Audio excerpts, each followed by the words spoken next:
Thank you very much. I can't tell you what a privilege it really is for me to tell you a little bit about the recipient of the Ashbrook Award and also be able to introduce him tonight to you, Ed Rollins, who will be receiving that honor this evening. You know, John Ashbrook was a trailblazer. He's someone that inspired me to get involved in politics. And am so blessed that I actually knew him and can say that this is somebody that I was mentored by, that inspired me. And so I take very seriously the giving of this award tonight, and I know that the recipient is more than worthy because he's also my friend.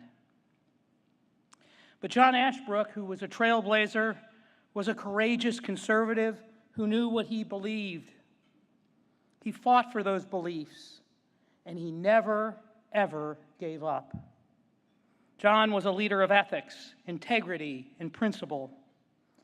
He believed that politics must be based on a strong foundation, a firm philosophy, and noble objectives. John Ashbrook devoted his entire life to protecting America's unique history, its heritage, its traditions, and its values. He was a rock. The Ashbrook Award is given to leaders who believe in the hope and promise of America and actually do something about it. It is given to citizens who strengthen civil society so we leave a legacy of freedom for future generations. I want you to know that some of the past recipients have been Ronald Reagan, Ed Meese, M. Stanton Evans, William Rusher, Jeannie Kirkpatrick, Bill Batchelder, and Jesse Helms. Tonight's recipient is personally a very good friend, and he is an American patriot. Ed Rollins has given me actually some of the best political advice I've ever received. But he also took the time to counsel me, encourage me, and fortify me in difficult times. He, like John Ashbrook, is a rock. Ed Rollins was born in Boston, moved to California, grew up in a housing project. He fought as a boxer from ages 13 to 23, winning all kinds of titles across the West Coast. In fact, he won 164 fights. And you know, he only lost 2. Now let me just tell you something. Let me tell you what the message is there. Don't mess with this guy. Ed Rollins is a part of history. He made history as Ronald Reagan's campaign manager in 1984, orchestrating Reagan's historic landslide win of 49 states. Ed Rollins' accomplishments are epic. He served 4 United States presidents. He served 2 times as assistant to the president. He was in charge of the White House Office of Political Affairs. He directed congressional relations at 2 cabinet agencies, served as chief of staff for the Republicans in the California State Assembly, and then headed the National Republican Congressional Committee. Ed Rollins has advised cabinet members, U.S. senators, governors, members of Congress, and corporate leaders across this nation. You can also catch Ed Rollins on Fox News, where he's an analyst. But more significantly, I suggest you read his book, Bare Knuckles and Back Rooms. He might sell you one tonight and sign it. And it became a national bestseller. Ed Rollins has mentored countless conservatives. I'm fortunate to consider myself one of them. And he's done his part to make America a better place. That is a legacy. Ed takes the time to care, and that's a rare thing. His devotion to our nation is unmatched. His dedication to liberty is unrivaled. Ed Rollins is truly one of a kind, and I know that this award is a perfect fit and that John Ashbrook would be proud that Ed Rollins has been entrusted with this award tonight. A quote from football coach Dutch Meyer seems to fit Ed Rollins' commitment to winning. Fight him until hell freezes over, then fight him on the ice. Ladies and gentlemen, I give you the winner of this award and our speaker tonight, my good friend, Ed Rollins.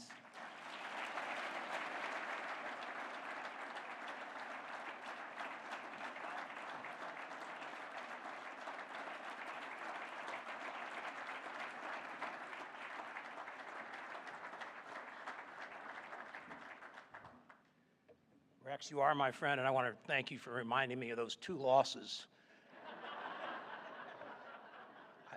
The 164 wins is a blur, but I remember those losses. It's like after we lost Minnesota in 1984, and the next morning, Reagan said to me, "Well, what happened in Minnesota?" And I said, "Mr. President, we have to put nuclear waste somewhere. They got a lot of lakes up there." And the truth of the matter is, we would have won Minnesota, but Ronald Reagan, being the gentleman that he is, did not want to compete in Walter Mondale's home state. He thought he deserved to at least have a free reign in his home state. And obviously, we lost by 1,612 votes. I'm not bitter. I can't tell you what an honor it is to be here. I came to the first dedication here with Ronald Reagan, and I was the White House political director at the time. And this event had been turned down by Mike Deaver and Jim Baker, who sort of call this right-wingers heaven. And needless to say, they didn't quite share all the philosophy that a lot of us in this room did. And Congressman Ashbrook had been such a great American. And obviously the people that were supportive of this program kept bombarding the White House, and I kept fighting hard and hard, and we finally got it on the schedule. And so it was in May of 1983, so I came here for the dedication. And because it was my event, I was going to get to ride on Marine One. Marine One, I had a seat all the time on Air Force One, but Marine One is the presidential helicopter. It holds about 9 people, and 6 of them are Secret Service guys, so they obviously have to go. The press secretary has to go. I don't know why, but he does. Chief of staff feels he has to go. And I had a seat, and the doctor has to go. So whatever's left is like one extra seat for the senior staff. So today it was my turn to go. So I'm standing out there waiting for the helicopter to come down, waiting for the president to come out. And Jim Baker comes out and he said, "Rollins, I know this is your event." He said, "We got a little problem here." I said, "What's the problem?" He said, "The First Lady's running a little bit late." I said, "Well, I'll take care of it. Don't worry about it." He said, "No, she's running a little bit late, and her hairdresser just got your seat on Marine One." So the complexity of getting from the South Lawn of the White House to Andrews Air Force Base is about a 45-minute car drive. It's about a 2-minute helicopter ride. So I go sprinting through the White House. I'm 40 years old, overweight, sweating like a plow horse, yelling, screaming, "Get me a car, get me a car." So to make a long story short, with sirens and the whole bit, we made it about half hour late for the president. Of course, I get on the plane, and Baker goes, "How many times do I have to tell you don't be late for the president?" And Mrs. Reagan, of course, gives me this hate stare. So we arrived for this extraordinary event, and it was a right-winger's dream because it was everybody who had ever been in the conservative movement was here for this extraordinary event. So Julius, the hairdresser, who's a lovely, lovely man,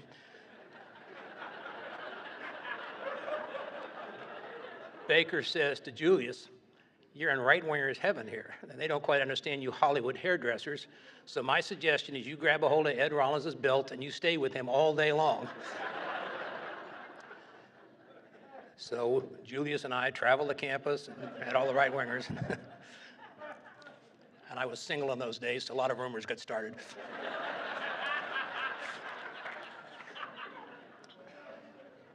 It was an extraordinary event, and it meant a great deal to the president, and I'm so honored to be here. This extraordinary group of people that you've honored in the past, starting with Ronald Reagan, it makes me very humble to be a part of that list. Equally as important, I'm glad it's 30 years since Ronald Reagan received this award.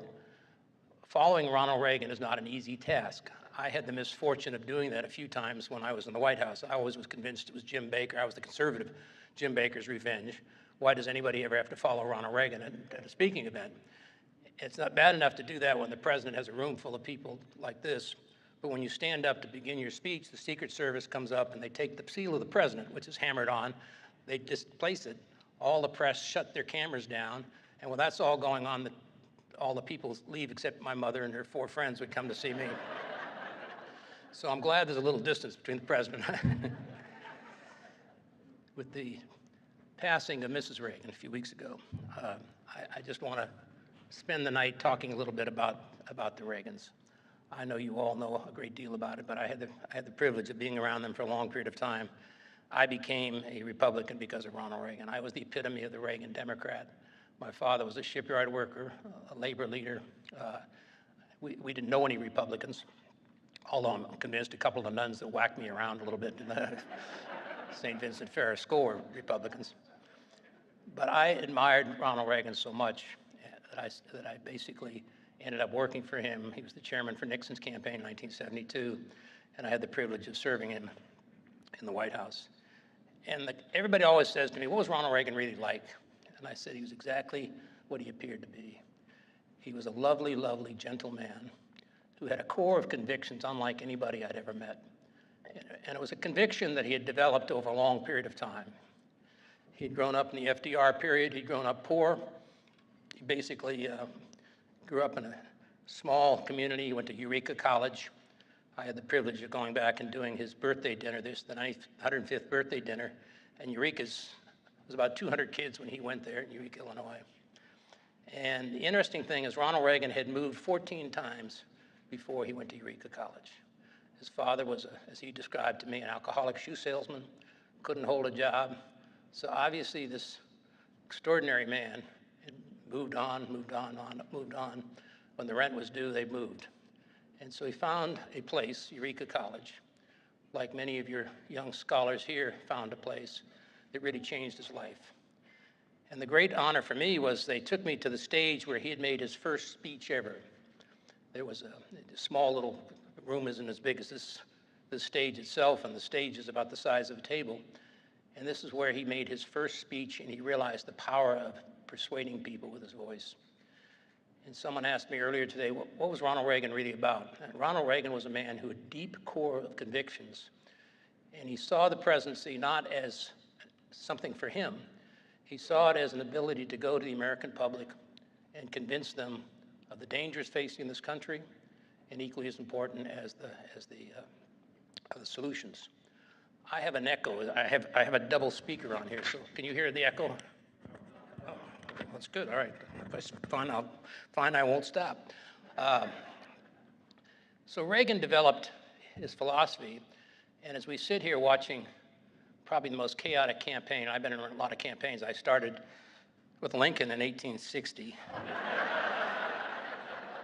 And the only one I remember quite like this was 1912, when Teddy Roosevelt decided he was going to take out his hand-picked successor, William Howard Taft, and create another party. And hopefully we're not going to create another party out of this mess. But I think what we need to do is everyone sort of grabs at Reagan and wants to grab the mantle and run with it. They need to remember that Ronald Reagan never spoke ill of another Republican, and seldom ever spoke ill of a Democrat, and certainly never by name. And my good friend Bob McCune, who served in the Congress when he was there, Reagan was always kind to Democrats. This love affair that they talk about him and Tip O'Neill was not a love affair. It was a negotiating term. Reagan persuaded the country that he had good ideas, good concepts, and they were simple. Not simple to get accomplished, but he came in at a time in the post-Vietnam War with ships that couldn't sail, planes that couldn't fly. Half the Navy, when we tested them, were on drugs. We basically had an Air Force that was depreciated, wasn't safe, and the Soviets were on the move. I have to chuckle. I have a 21-year-old daughter who's basically going to be a senior next year at Mount Holyoke, but this year she's spending a year in Ireland studying at Trinity College. I tell her she can date the little Jewish boys at Amherst, but she's not going to get to date an Irish boy without me checking them out thoroughly. So she's traveling in Europe, and she called me this weekend. She was in Berlin, and they'd gone to the Holocaust Museum. which is very touching. If any of you have been there, it's very, very touching. And she said, Dad, I was traveling with a bunch of girls from UC Berkeley. She said, you know, I always thought Berkeley was this elite school. And one of them turned and said, and this is to the point of the Ashcroft Center here, I didn't know the Soviets were in the war. What side were they on? These are kids at UC Berkeley, one of the best schools in the country. And I said, did you explain it to him? She said, oh, I did, Dad. I explained it to him. She said, but there are 3 of them, and none of them knew. And I said, Lily, the problem today is we don't teach history. We don't teach our culture. And I think this is what this thing is all about. So I teach at a school called Hofstra. I teach a course in the American presidency. And I'm the presidential fellow. And my counter fellow is a gentleman by the name of Howard Dean. Some of you may remember him from the great... So obviously Howard and I become very dear friends, but we differ slightly on political philosophy. And Howard, like Donald Trump, does not have a filter. So I sit there and I say, Howard, do you really want to say that? And he goes, well, what did I say? And when I tell him, I said, you're not on Morning Joe. You're teaching a bunch of young kids here, you know. Figure it out.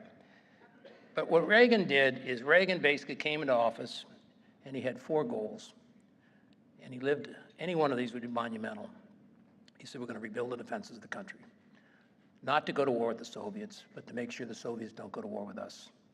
And he did. He created a great pride. He built a great military. He spent an enormous sum of money. In the last 30 years and all the activity that we've been in, those have been the resources that we've built a prideful military. Last week I was at you talked earlier about the Marine who tragically passed away. He was one of your students. This is called the Leatherneck Ball. And in Manhattan every year, this is the 53rd year, about 1,000 corporate types come together with the Marines from Washington, D.C., the commandant, the Marine band, the whole bit, and they have a scholarship fund. And I was sitting at a young captain, or young colonel's table. He literally had just come back from Iraq the night before, from his 7th tour of duty. He had this beautiful young wife and young son, and they were like honeymoons. I mean, obviously she hadn't seen him in 7 months. In the course of the conversation, I said, what's it like? He said, we're sent there to train them, but they won't fight. They won't fight. And I said, well, what? And he said, and we can't fight. And he said, that's the frustration. He said, I don't mind going there. I don't mind leaving my family. I don't mind putting ourselves in harm's way. But we don't have a leadership. We have a great military leadership, but we don't have a civilian leadership that lets us do the job. And why put us there? And why have us train people that aren't going to fight? And why put us there and put ourselves in jeopardy? So I thought that night, and I walked away and I said, that's really the test of what this next election is about.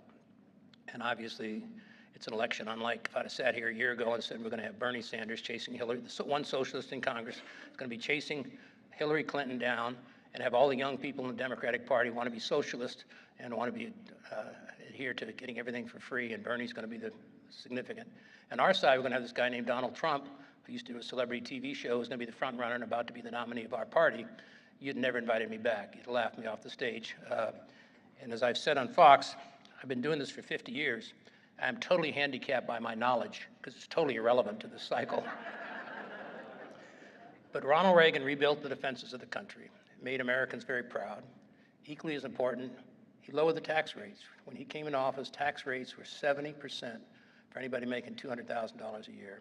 He brought them down over course, reduced everyone's tax in the first 2 years, basically brought them down to 28%, got the economy booming again. The one thing he wasn't able to do as effectively as he wanted to, he wanted to shrink government. He wanted to basically get government off the backs of small business in particular. We made some progress there, but he basically restored the dignity to the country. We had 4 presidencies that have been measured as failures for some reason or other. John Kennedy was obviously tragically killed. Lyndon Johnson was driven from office. Richard Nixon was driven from office. Gerald Ford was driven from office. Jimmy Carter was driven from office. And people didn't think the presidency could work again. And people used to always say to me, well, how is Reagan going to be measured in the future? And I said, depends on who comes after him. If he's done an extraordinary job. He's made Americans believe in themselves again. He's created a great pride in this country. He's made Americans feel good about themselves. But equally as important, he's created an extraordinary role in Europe and other parts of the world. The one thing we don't understand, many Americans don't understand, we don't need to conquer anybody. We are the beacon to the world. We are our system of government and the genius of the forefathers that drew this Constitution As complicated as it is sometimes and as difficult as it is to work sometimes, it is absolutely the beacon of democracy. And so many others copy it, evolve from it, and what have you. And a strong American is a very critical period in this world, in a very unsafe world. And we basically have to restore that. We have to feel good about it ourselves, and we should feel good about it ourselves, because it's still the greatest place in the world. We aren't going to build a fence to keep people in. I hope we're not going to build a fence to keep people out. And I say that with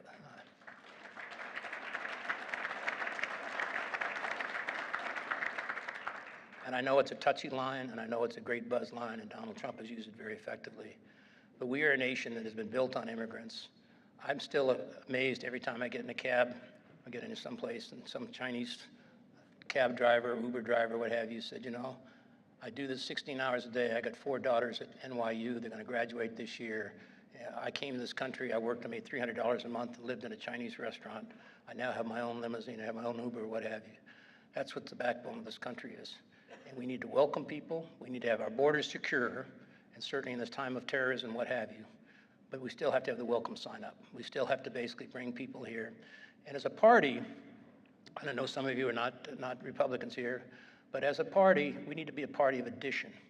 And when you look at the demographics of the future, we're going to be a nation of Hispanic voters, Asian voters, young voters, women voters, and we can't insult them, we can't force them, we can't tell them to go away. Because if we do, we're going to have a very small, minute group, and we won't be viable. This is a very critical state, as you all know. You don't win the presidency without Ohio. It's always been valuable. That's why we've always looked to you for resources and great people. But I think the key thing here is Ronald Reagan and Nancy Reagan, and obviously Ronald Reagan would not have been president without her guidance and support. And it wasn't that she messed around in policy. She didn't care about policy. She cared about him being taken care of, as any wonderful wife or spouse does. And she did. And she basically always tried to protect him, tried to inspire him. And as he told me on many occasions, he said, you know, I would not have run, I would not have stayed here if it wasn't for Nancy Reagan. Reagan had a great sense of humor. There's so many stories that I could tell, but I'm just going to kind of close here with a couple. We were going to New York, and there used to be a TV show called Kojak. Many you young people don't remember what it was, but it was Telly Savalas. It was the #1 show on television. So we're going up to New York City to visit Manhattan South, which is a police station on 48th Street. And the city, this is before Rudy Giuliani cleaned it up, the city was a mess at that point in time. And we're in the car, in the limousine. We'd taken Air Force One up to Newark, and we'd helicopter across. And all of a sudden, there's 1 million people on the street in Manhattan on 43rd Avenue going across the city. So I turned to the president, I said, doesn't this ever get to you? I mean, and he said, it doesn't get to me at all. And I said, but how can it not? How can you not be overwhelmed by all this adulation? He said, oh, Ed, he said, someone up here will be giving me an obscene sign pretty soon, and someone will have something on a stick, you know, accusing me of something. It kind of always brings you back to reality. And as I sat there watching him, I realized this was a very secure man who'd had adulation his entire life. He didn't need the adulation that many politicians get. He got his adulation when he was a lifeguard, saving kids in the river at Eureka College. Obviously, he had great success as a movie star, what have you. And he had, the most important thing he had this extraordinary love for this country. He got up every single day and absolutely loved and admired this country. I remember coming back from a trip that we'd been on, and he was tired. He was very tired. You know, people forget his entire presidency, he was in his 70s. He was shot very near death, 60 days in the administration. People don't realize he bled out, and they rushed him back to the White House. It was a very critical time for us. And the bravery of him getting back up, going to the Congress, making a magnificent speech within a month, and basically getting his legislation passed, it was the backbone. But like anybody has surgery, anybody obviously gets shot, there's a recovery period, and he didn't quite get the recovery period. So he was really struggling, but he never lost his will. And I can tell you when he asked me in 1983 to go run his campaign, I said to him, you sure you want to go? He said, no, Ed, I haven't made up my mind to go, but I want someone to be down there in case I do want to go. I said, well, it's very reassuring. I'm giving my big office, my car, my driver, to go down and build some campaign that you might not run. And he said, well, he said, the good news, Ed, I'll know if we do run, there's someone good down there to take care of me. So the day I left the White House, October 17th, 1983, I walk into my farewell meeting. I said, can you kind of give me a little more reassurance than you gave me when you asked me to go do this? And he said, well, Ed, I'm getting closer, but I'm not there yet. So I go out and I say to Joe Rogers, my finance chairman, I said, Joe, let's light it up. Let's go raise the money. Let's get ready. And finally, in January, he decided to go and had a magnificent campaign. People forget that he was early on in '83. He was behind. When he actually asked me in March if I'd run his campaign, I came back and Lee Atwater was my deputy. And Lee Atwater was very excited. Lee Atwater, who never liked the White House, always was a campaign warrior, and didn't like meetings and all the kinds of stuff you do in the White House. He said, "This is great. This is great." I said, "Lee, the president's at 36% approval rating. John Glenn is ahead of him. Walter Mondale's ahead of him. Gary Hart hadn't even gotten the race yet. What if we basically take an incumbent president and get destroyed?" He said, "Oh, don't worry about it. We'll fix it. We'll fix it." Well, in the course of that campaign, Ronald Reagan fell in love again with his country again. He campaigned like a young man. He traveled. We had this great road trip through Ohio. We had Truman's train. We came right through the heart of Ohio. And we had your famous governor who basically couldn't give a speech that wasn't shorter than an hour. And he asked it before we even got to Jobs. So the trip was about 2 hours longer than it was supposed to be. But the end of the day, it was a magnificent treat and restored him. And I think it was the epitome of what the world was about. I'm not gonna do a Trump on you here. I'm not gonna just wing it. But there's a couple things I think that sort of reflect Reagan. A couple passages I want to sort of close with here today. One is from his inaugural address, and these words are very, very interesting. "We shall reflect the compassion that is so much a part of your makeup. How can we love a country and not love our countrymen? And loving them, reach out a hand when they fall, heal them when they're sick, and provide opportunities to make them self-sufficient so they will be equal in fact and not just in theory." You think about those words to a man that was basically talked about being mean, being someone who didn't care about the poor, the disadvantaged. He was a man who'd been poor. He'd probably been the poorest president ever at the start of his administration. He was a man who worked in the unions. He was a man who understood his countrymen. On the final night of the campaign in 1984, we were in San Diego, and these are the words that he read that I so totally reflect to. "The greatness of America doesn't begin in Washington. It begins with each of you in the mighty spirit of free people under God, and the bedrock values you live by each day in your families, neighborhoods, and workplaces. Each of you is an individual, worthy of respect, unique and important to the success of America. And only by trusting you, giving you the opportunities to climb high and reach for the stars, can we preserve the golden dream of America as the champion of peace and freedom among the nations of the world." And the last times we heard from was at the convention. Reagan never cared about his place in history. I said to him one time, we'd come back very, very tired. We did a very aggressive campaign day, and he was tired. And he stood up in the helicopter coming across the South Lawn, and he stood up and he had pictures of his ranch, and he got up and he sort of tapped on the pictures and said, "Oh, I wish we were going in there to basically go to the ranch. I don't want to go back into work." And not knowing what to tell the leader of the free world, he didn't want to go back to work. I said, "Oh, Mr. President," I said, "don't worry, history will be very kind to you." And he just turned to me very serious. He said, "Ed," he said, "I don't care about history." He said, "They're going to distort it anyways. I'll be dead and gone when they write it." He said, "At the end of the day, what I care about is," he said, "we saw these young people out across this country today." And he said, "Young people to me that have come to appreciate what we're trying to do here. You know, I started my gubernatorial career standing up to the kids burning down Berkeley and what have you. So to see these young people come back, be enthused about America, to turn out to vote, to want to feel good about themselves again, gives me great hope." He said, "Look at this helicopter." He said, "My father was an alcoholic shoe salesman. Every night, my brother and I had to go down to the bar and bring him home at 1 o'clock in the morning." He said, "I was proud to do it because I loved my father. My mother was disappointed, but we were proud of my father because he had a hard life." He said, "Paul Laxalt is my best friend, who was a senator from Nevada." He said, "Paul's father was a Basque immigrant sheep herder, came to this country with nothing, and basically for years worked in the hills shepherding sheep." He said, "Your father was a shipyard worker, and here we are. This is what this great country's about. That's what I care about. It's not my history, it's not my legacy." The last Republican convention that he spoke at in 1992, he said, whatever history may say about me when I'm gone, I hope it record that I appeal to your best hopes, not your worst fears, to your confidence rather than to your doubts. America was blessed to have had him and to have Nancy. I'm not sure we're going to have another one in our lifetime, but I hope for you young people out there, for these extraordinary young scholars you have here that you're paying for, that you study the history of this country and you realize the great men, the great women who basically made it what it is. And the baton is going to be passed to you. And as I look through this list of the 30 people who've received this award before, I know absolutely almost every one of them. They were great men and women who went out and basically paid very heavy prices. If you're a conservative, a thinker, a member of Congress, run for president, you sometimes pay a very heavy price. It's not glamour, it's not West Wing, it's not scandal. It's a very, very tough environment to get into. As your governor will find when he returns to the state, he'll have been diminished a little bit by the process. I've watched many, and I think he's a great governor. I think he's a longtime friend of mine. It's just you get battered and bruised, and all of a sudden you get rejected by people across the country, and your own folk don't think quite the same way about you. I hope that's not true, but I'm sure it will be. So at the end of the day, we have to be grateful to those that are willing to serve. We have to be grateful that everything comes together in this election cycle.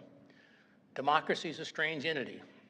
And as I say to people, I get asked on every Fox show, will you support Donald Trump if he's the nominee? I said I started this game as a Republican 50 years ago, and I'll vote for the Republican. If Donald Trump's the Republican, I'll vote for Donald Trump. Now, I've had a lot of other choices to make along the way, but at the end of the day, if he wins this thing fair and square, that's what democracy is about. And hopefully my prayers and all the good works we can do will help him be a good candidate and maybe even a good president. But I think at the end of the day, Americans are very frustrated by the political process today. They don't think it works for them, and Trump has tapped into that, as is Bernie Sanders. And I think to a certain extent, we have to respect that. If people are willing to go out and campaign aggressively, and if people are willing to go out and stand in line to see candidates, that's not a bad thing, that's a good thing. And that's what makes democracy great. Thank you so very much for this honor, I appreciate it.